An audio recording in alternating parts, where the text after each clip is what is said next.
What if I told you sometimes the louder of leader sounds, the more you should question what's really behind it?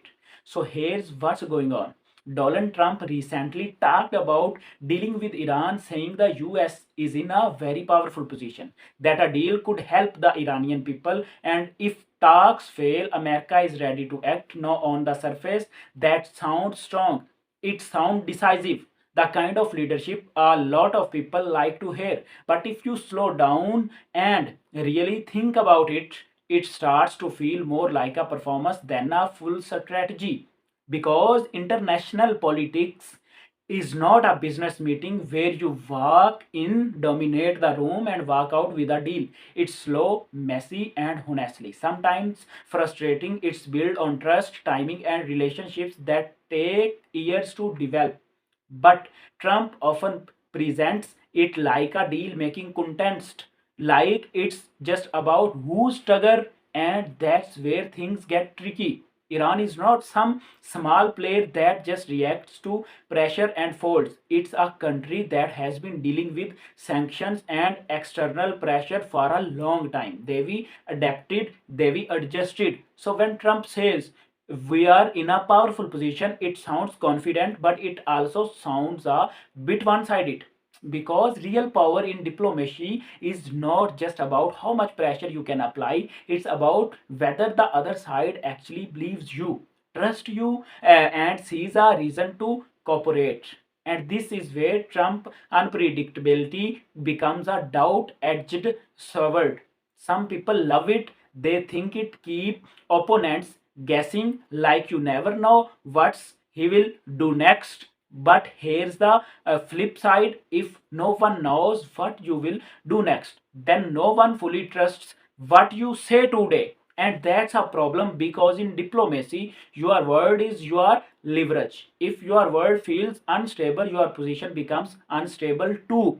It's kind of like negotiating with someone who changes their mind all the time. At same point, you stop focusing on the deal and start questioning the person. That's the risk here. Trump's style creates attention, but it can also create uncertainty, and uncertainty does not always lead to better outcomes. Then there's this idea that a deal would help the Iranian people, and look, that sounds fair. Everyone wants better economic conditions, more stability, less pressure on everyday life. But here's where it gets complicated: the same system that's supposed to bring relief is also the one creating pressure in the first place.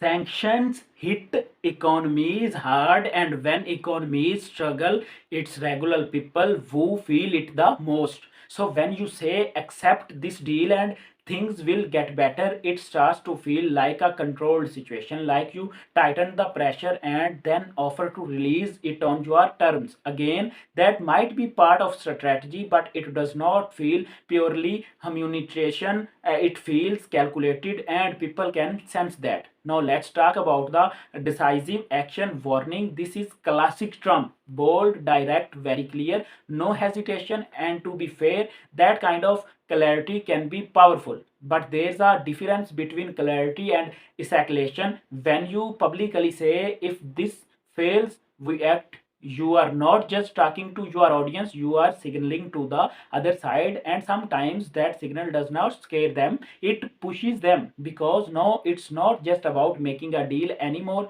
it becomes about pride, image, and not looking weak. And once ego enters the room, compromise usually walks out. That's why a lot of serious diplomacy happens quietly, behind closed doors, away from headlines. Because once things become public, they become performative. And that's a big theme here: performance. Another thing that stands out is how Trump goes after critics like Hakeem Jeffries. No, disagreement in politics is normal, it's necessary, it's how system stay balanced. But when criticism is framed as something harmful or disloyal, it changes the game. It makes debate feel like conflict instead of discussion. And honestly, that's where things can start to slip, because once leaders stop tolerating criticism, they also stop hearing useful feedback.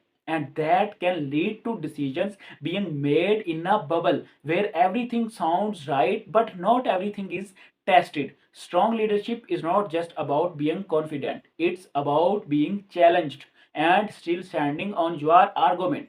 Then there's the shift to college sports and nil policies. At first it feels random, like why bring that up here, but it actually shows a pattern. Complex issues get turned into simple emotional statements. They destroyed it clean, powerful, easy to understand. But real life is rarely that simple. College sports had problems long before NIL.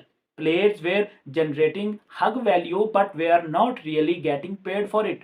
NIL changed that system. Is it perfect? No. Is it messy? Yes, but calling it destruction skips over the bigger picture, and that's the pattern. Simplify, amplify, repeat. No, here's a deeper point most people don't think about.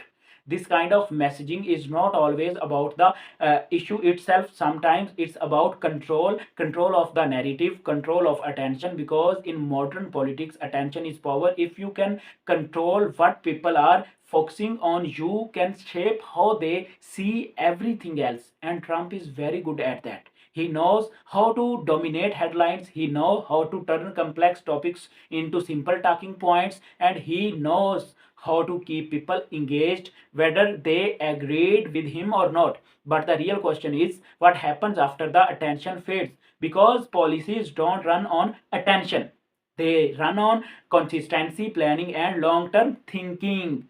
Things could happen, a deal might actually come together, or talks about fail completely or end. This is more common than people realize. Things could just stay stuck, no clear resolution, just ongoing tension. And that's the reality of global politics. It's not always dramatic, sometimes it's just unresolved. At the end of the day, Donald Trump clearly knows how to project strength. He knows how to speak in a way that feels confident and decisive.